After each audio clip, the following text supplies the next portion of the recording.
ನಿನ್ನೆ ಇಂದು ನಾಳೆಯೂ ಏಕ ರೀತಿಯಾಗಿರುವ ಏಕೈಕ ದೇವ ನಿನಗೆ ಸ್ತೋತ್ರವು.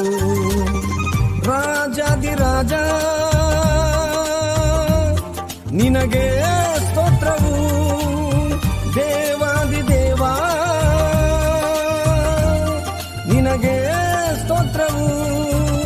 ನಿನ್ನೆ ಇಂದು ನಾಳೆಯೂ ಏಕ ರೀತಿಯಾಗಿ ಇರುವ ಏಕೈಕ ದೇವ ನಿನಗೆ.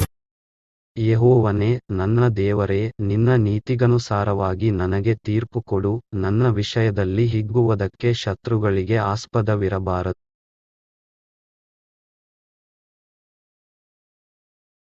ಪ್ರಾರ್ಥನೆಯಿಂದಲೇ ಪಯಣವು, ಪ್ರಾರ್ಥನೆ ಪ್ರಾಕಾರವು, ಪ್ರಾರ್ಥನೆ ಪ್ರಾಧಾನ್ಯವು, ಪ್ರಾರ್ಥನೆಯಿಲ್ಲದೆ ಪರಾಜಯ.